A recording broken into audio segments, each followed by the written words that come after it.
Welcome to the Law Enforcement Talk Radio Show. In the Law Enforcement Talk Radio Show, we are joined by special guests talking about their experiences, the realities of investigating crimes, plus those who have experienced horrendous trauma. Police, first responders, military, and victims of crime share their stories.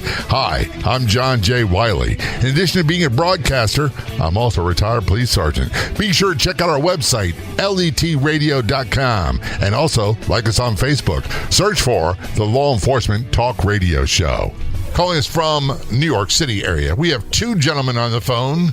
We have Dr. Darrin Porcher and also Joseph Imperatrice. Gentlemen, thanks so much for being guests on the show. Very much appreciated.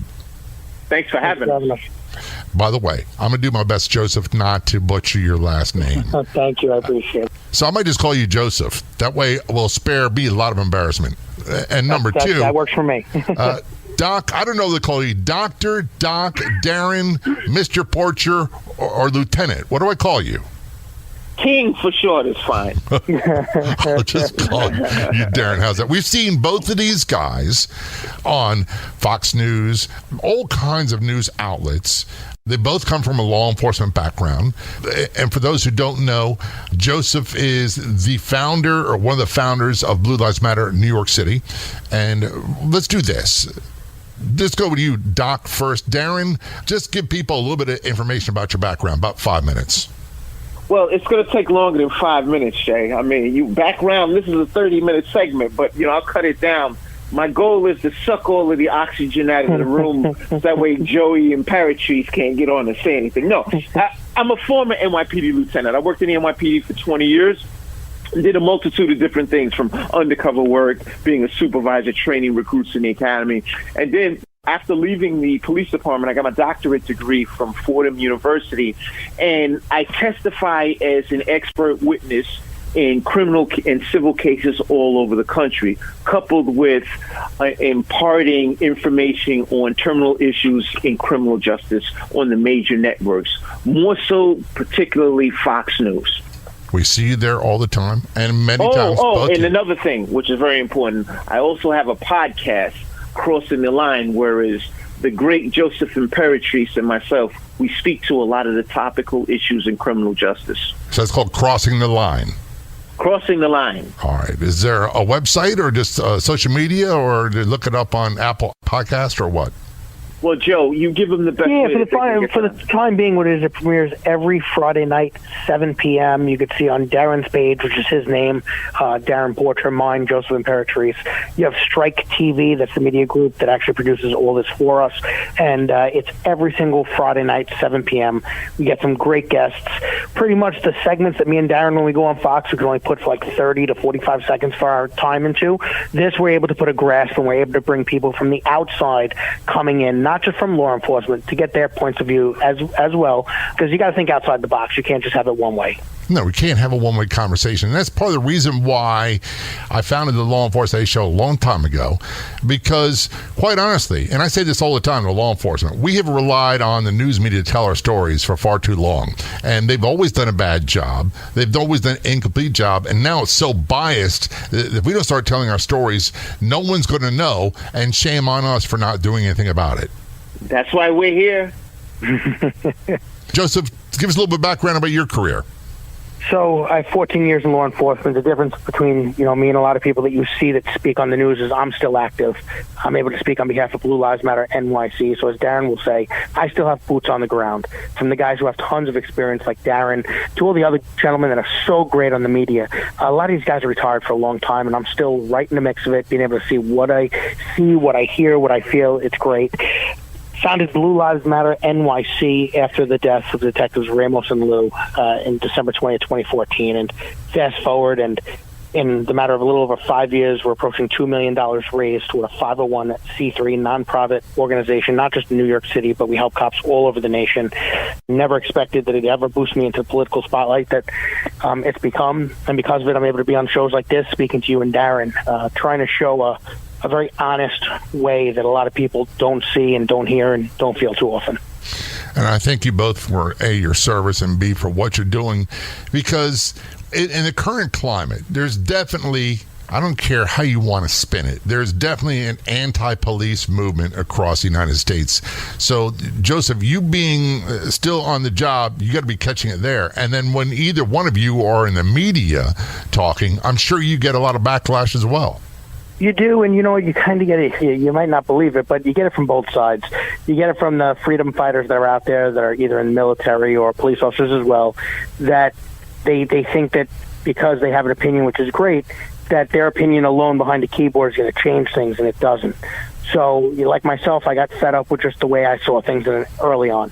My career started with Detective Russell Timoshenko, 23 years old, July 9, 2007, being shot and killed, and I always wanted to do something. And I noticed that just being mad and just screaming at a TV and seeing the newspapers, it doesn't change anything. So you need a lot of hard work, you need a lot of dedication, and you need to be able to go against the grain, because a lot of people are willing to knock you down. As the riots, we see a lot of these Antifa guys emailing us, telling us they wish we would die, that we're punks, that, stop complaining, because if you don't want to be a police officer and deal with what you had to, you're just giving your gun and shield, and a lot of ignorance and nonsense. So you got to have a tough skin. You got to see the prize at the end of the race and just keep on going and know that God has a plan. And if He wants you to be that vessel, just keep on riding until the end of the show. One of the things, my wife, who I met years after retiring, and unfortunately I'm one of those typical casualties. My first marriage ended in divorce, due in large part to my inability to handle things from my police career better. That was a large part of the problem. But one of the things we talked about just the other day is I'm used to working in a field of adversity, and I've been retired for a long time. So when people make death threats or people threaten me, and I get it on our Facebook page, the Law Enforcement Today radio show, I get it in emails all the time. And what I always tell her is anybody can talk tough. Anybody can talk tough, especially behind a keyboard from the comfort and safety of their own, their lazy boy or their mom's basement. So I'm not overly impressed with those. And anybody could talk tough when you're on the streets. Death threats were part of what we did every day. Yeah, absolutely right. Well, Jay, like yourself, I had a starter wife at one point, and then we fortunately were able to revolutionize out of the starter wife and go into something else. I'm not married right now, but one of the things that Joe mentioned in terms of, these keyboard gangsters, so to speak, they talk a tough game from behind the computer, but when you're in the street, it's a different narrative. I mean, we do this from a place of passion, from the heart. So if I speak to topical issues in connection with criminal justice, this is based on my experience as a practitioner. I've seen and done this stuff over my 20-year period in the NYPD. I was an undercover, I was a detective, I was a supervisor. I performed a multitude of different functions as a member of the NYPD, and oftentimes I impart my experiences on national television. And, there's some blowback, there's some pushback, but hey, look, this kind of comes with the position. I want to say that I've become somewhat desensitized to it as I've been doing this for a number of years. And I just really focus on how I can get the appropriate message out there to the guys that are the quote unquote boots on the ground, like Joseph Imperatrice in the NYPD. And they can understand that there are people that are behind you, because this is the time blue is not popular. We're going to take a short break. We're talking with Dr. Darrin Porcher and Joseph Imperatrice from NYC, Blue Lives Matter NY. So don't go anywhere. We will be right back. One of the questions I get all the time is, how can I show my support for law enforcement? We're all busy. We've got busy lives, but there's something oh so simple you can do with our Facebook page. Search for Law Enforcement Talk Radio Show Facebook page. And when you see a post you agree with that resonates with you, share it, especially episodes of the podcast. To do all that, just search for us on Facebook, look for Law Enforcement Talk Radio Show, and be sure to click like. Back to our conversation with Dr. Darrin Porcher and Joseph Imperatrice. One's active duty NYPD, the other one's retired NYPD. Darrin, we're going to start this conversation with you. There's a term that I hear all the time, and I'll be honest with you, it drives me batty because it's used in corporate, all types of police use of force, and it turns police brutality. I've not yet heard a term where there's criminal brutality or brutality by criminals. So I know that's fueling a lot of the anti-police movement. What's your take on that? Well, the police use of force is something that naturally coincides with police work. We use, as police officers, the minimum amount of force necessary to take someone into custody. Now, that can be subjective depending upon the encounter that you're a part of. But the use of force oftentimes becomes villainized with the term police brutality, and there's a distinct difference between a police use of force and a level of police brutality. When I think police brutality, I think on the lines of police misconduct.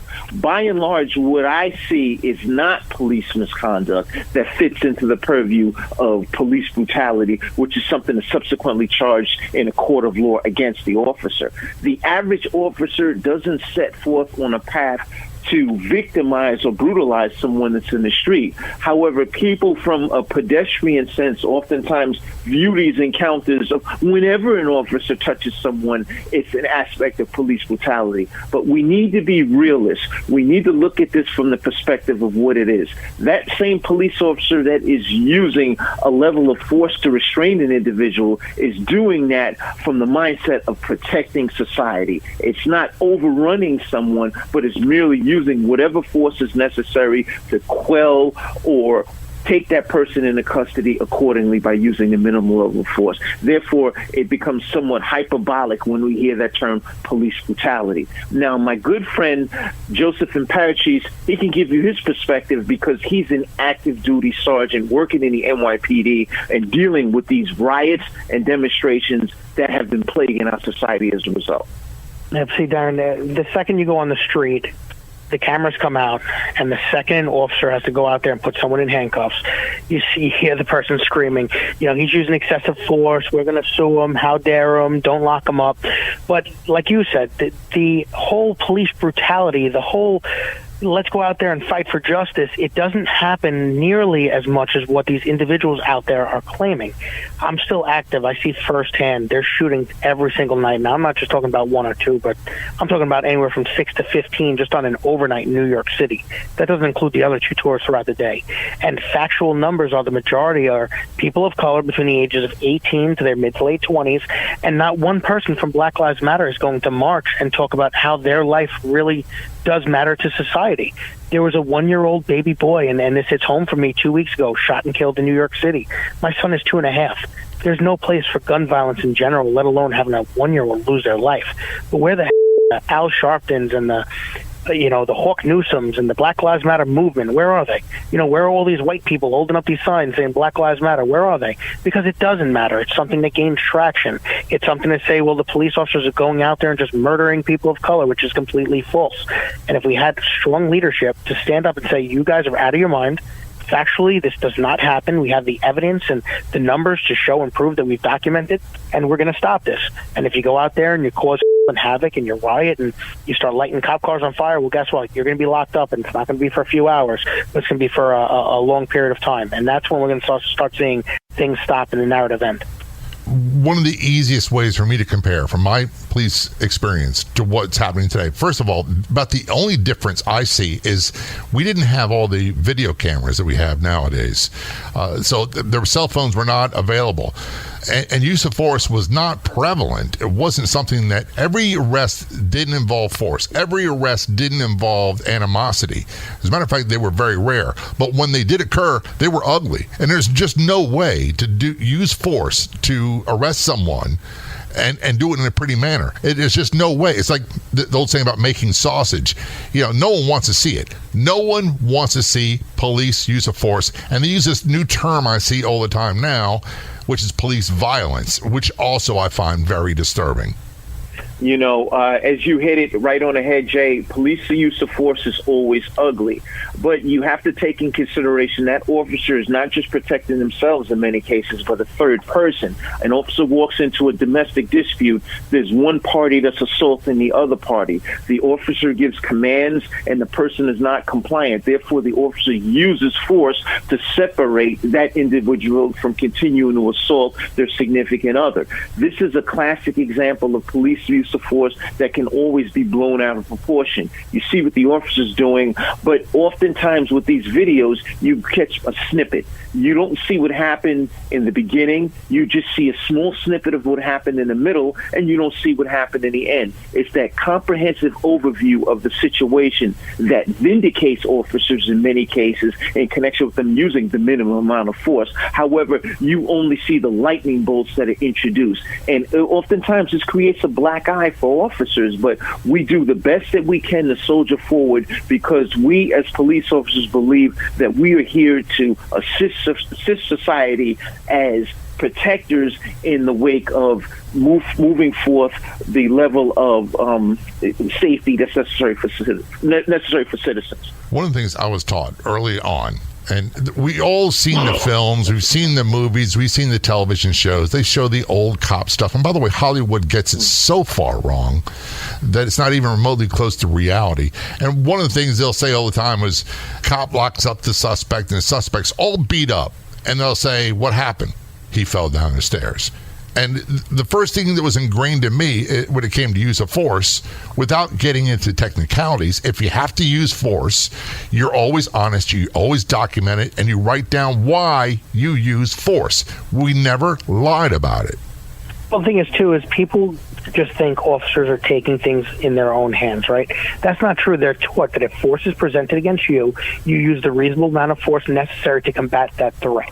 Now, nobody wants to hear that. You hear the liberals and the Democrats, thinking with the new bill in New York City that every criminal out there is going to turn around when the police officer tells them to and just put their hands behind their back.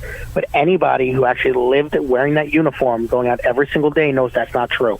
That the foot chases, that just like Darrin said, going to domestic violence calls, the people in the car that you think he just pulled over for a broken taillight and he's got an illegal firearm or he's wanted for homicide or has a massive amount of drugs in the car. Those people are not going to just stand up and say, Officer Imperatrice, no problem. Let me put my hands behind my back and not go to jail again because this offense is going to keep me in for life. That doesn't happen. And we don't have enough pushback. We don't have other politicians with common sense, even moderate Democrats, just saying, no, this is public safety. This is not just my family, but the people, our constituents, that we're here to serve and protect and sworn to, upkeep an oath and the Constitution. And it's just so far gone. And another problem with today's day and age is it's all opinionated. Nothing is factual. And that's not a good world to live in because nothing that you're being told is real. Nothing being told is actually what's going on. And that's what's hurting society. We're going to take a short break. We are talking with Dr. Darrin Porcher and Joseph Imperatrice. I promise you, a lot of great things coming up. Don't go anywhere. We'll be right back.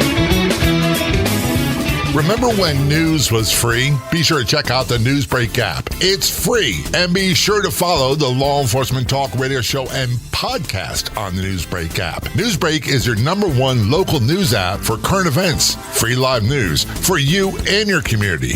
Download the Newsbreak app today for free. And be sure to follow the Law Enforcement Talk radio show and podcast on the Newsbreak app. That's the free Newsbreak app. Be sure to look for and follow the Law Enforcement Talk radio show and podcast.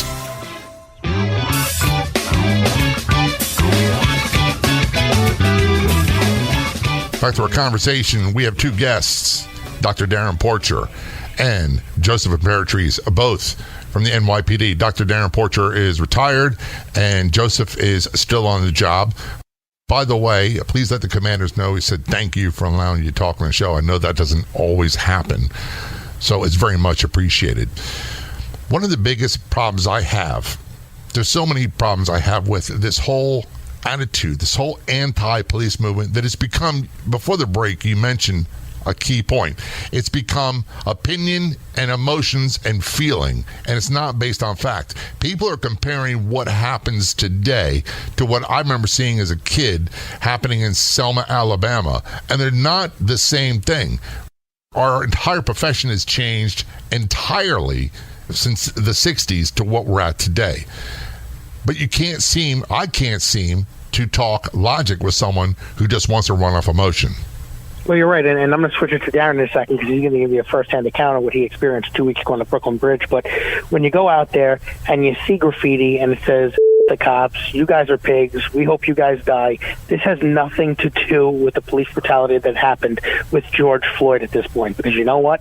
Justice is served for the time being. The 4 people that were involved in that incident are in jail. They're behind bars, and the system is working. They're off the street to hurt anybody ever again. And I think the first time in American history, the police and the community were all one, saying, hey, those officers went over the line. But I want to flip it to Darrin, and he'll give you the first-hand account about how this has nothing to do with protests for George Floyd or Black Lives Matter and what he had to deal with on the Brooklyn Bridge a couple weeks ago. You know, Joe, it's interesting, and Jay, you can relate to this. We have a series of opportunists or anarchists that are just coalescing behind anything that's of an anti-police sentiment. I give you an example. A couple of weeks ago, I crossed the Brooklyn Bridge with a contingent of clergy members and police sympathizers, propelling the message of looking for a precipitous drop in gun violence and violence that's been plaguing New York City. We were echoing these sentiments to the mayor of New York. That's why we walked across the Brooklyn Bridge, and it connects you onto the Manhattan side in front of City Hall. The mayor, of course, was not there because he was signing an anti-police bill for chokeholds, prohibiting chokeholds, and now criminalizing this. But it presented somewhat an abstract perspective of an officer can no longer touch anywhere on the diaphragm of an individual. But that's another story for another day. But just going back to the anti-police sentiment, we're marching with the clergy, and we're looking to gain a reduction in crime. And we still had Black Lives Matter sympathizers that were on that Brooklyn Bridge calling us names, and they even took it a step further, and they assaulted the police escorts that we had, uniformed cops that were on the Brooklyn Bridge. They assaulted them. We had a lieutenant that had his eye fractured. We even had the chief of the department that had a bone broken.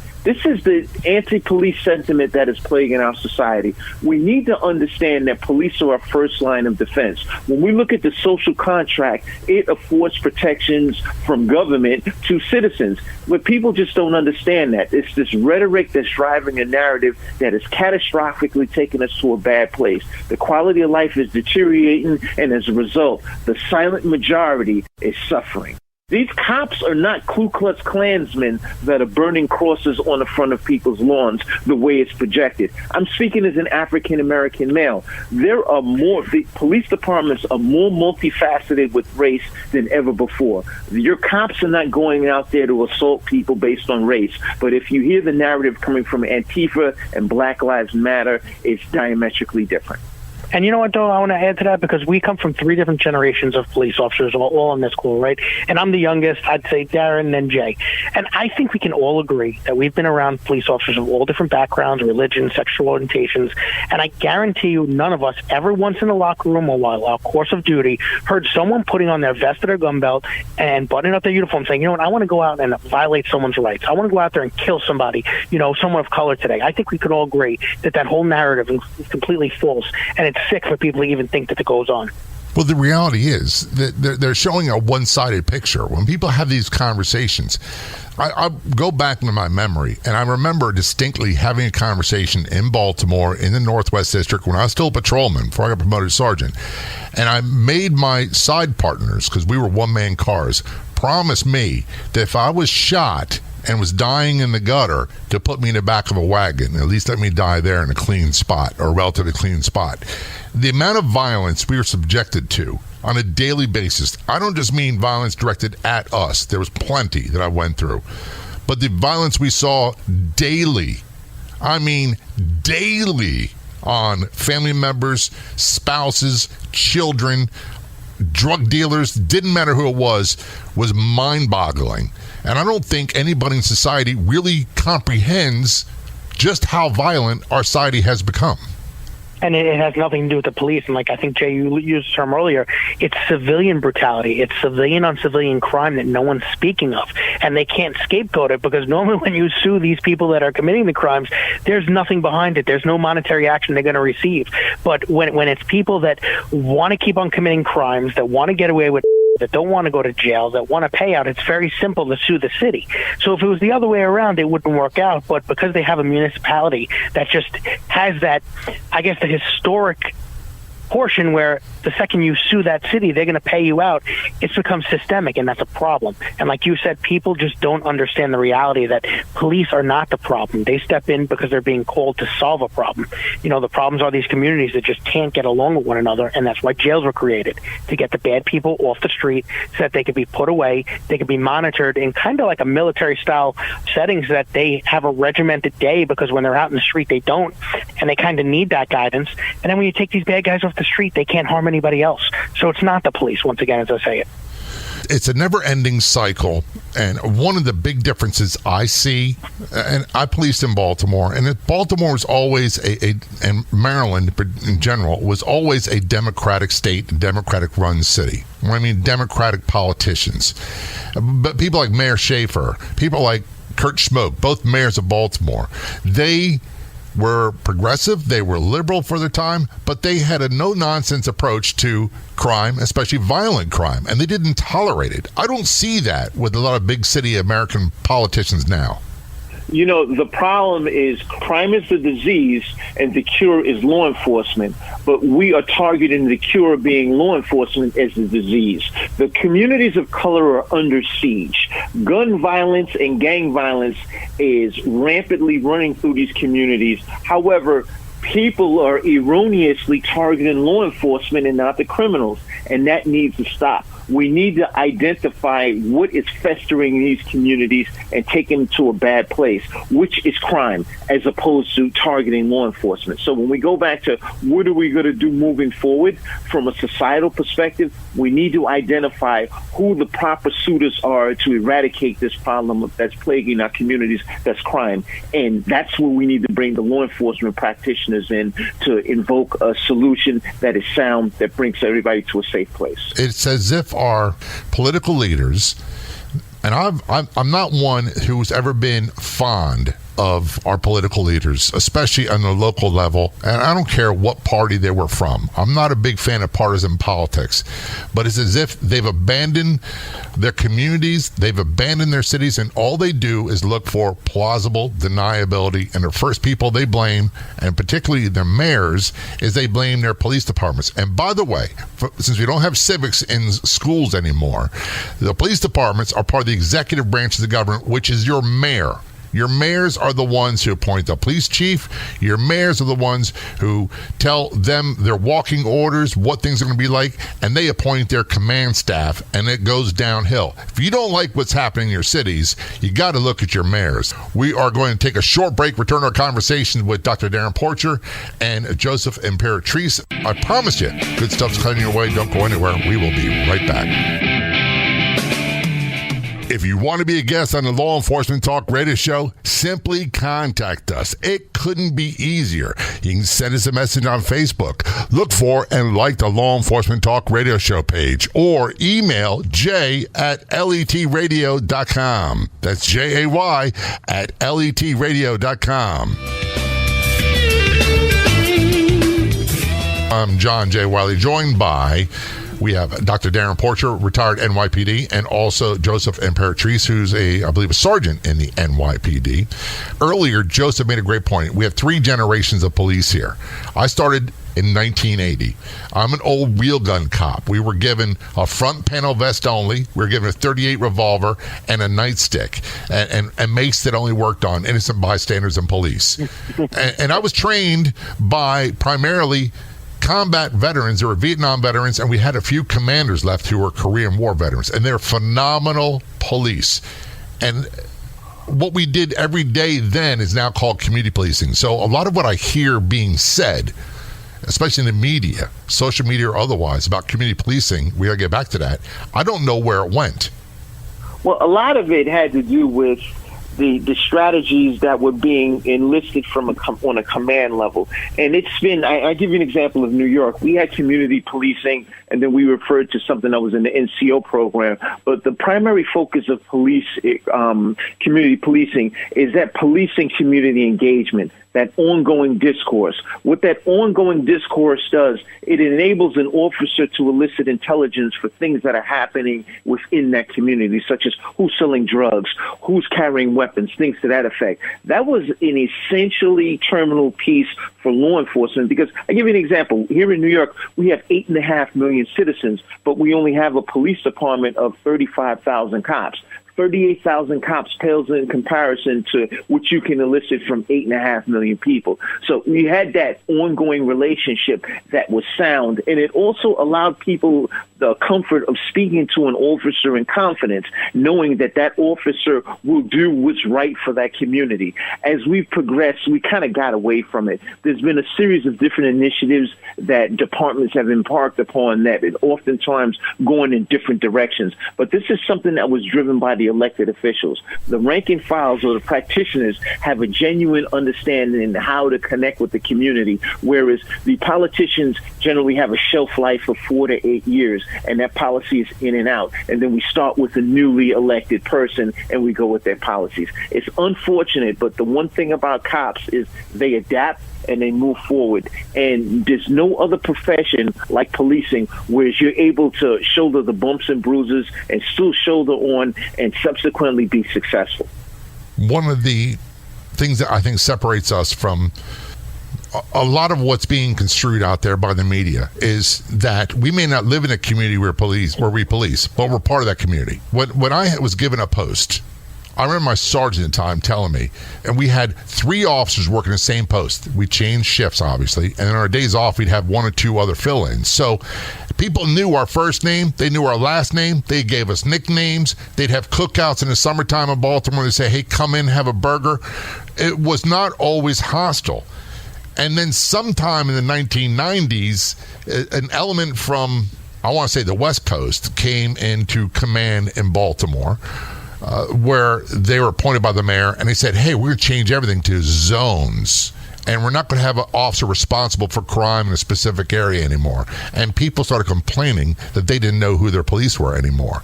And you said earlier, it was the communities where crime was the highest. They were begging us to return.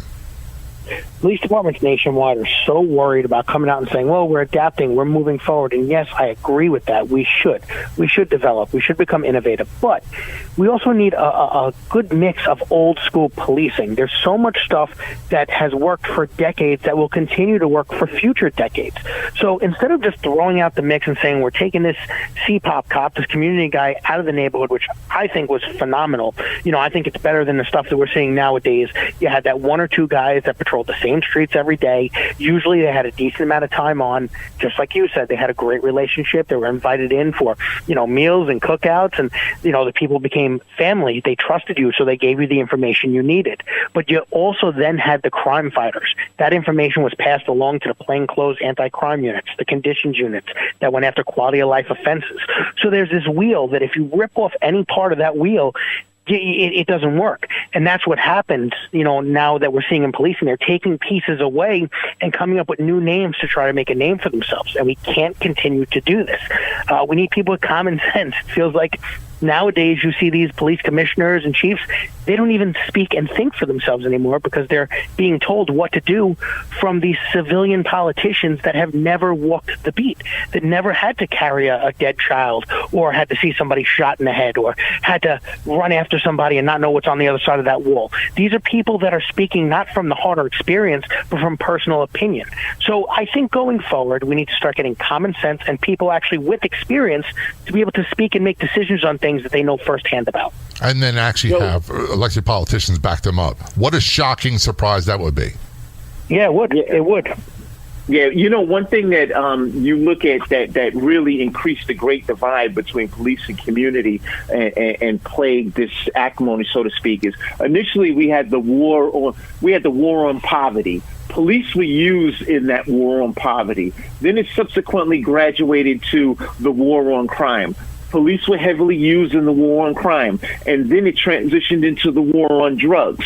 The same holds true there. Police were being used by default to manage all three of those components. So when you have officers that are trying to function from the perspective of police and community relationship, that binding relationship, it becomes fractured in managing that triangulation of the war against poverty, the war against crime, and the war against on drugs. And so police are just kind of doing what they can to manage it. The average, if you think about the average cop, offers 90% of what he or she commits to is service related. Only 10% is enforcement related. But oftentimes the public sees through the purview of enforcement as that's what the totality of what an officer's existence is. It's far more multifaceted than that. Joe mentioned that the politicians are ramming these strategies down the throats of a lot of these police executives.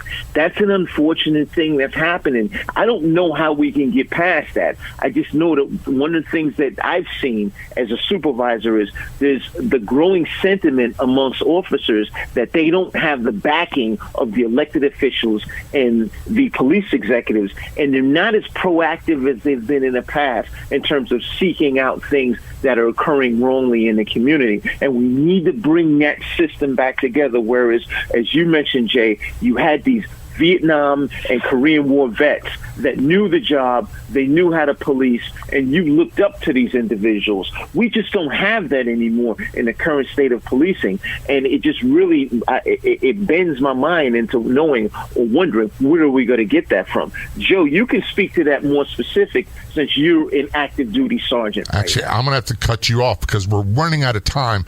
We're going to have to have you guys back on because one of the things that I think we need to start doing.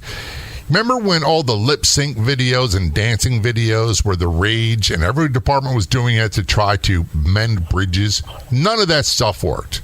No. We have everyday heroes doing heroic things on police work, and we're the first ones to say, I was just doing my job.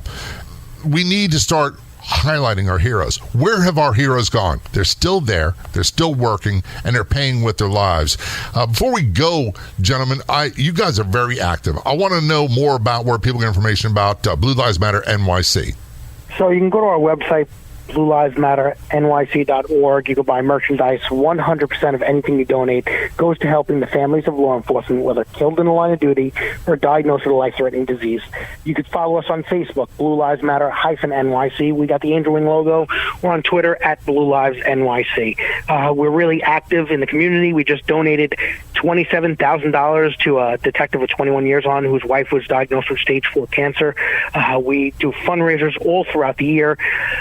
Constantly just trying to find a way to give the cops some kind of a positive light to keep moving forward, but more importantly, to remember our heroes that have been lost in the line of duty. Not lost, but had their lives taken from them in the line of duty. That's the most important thing.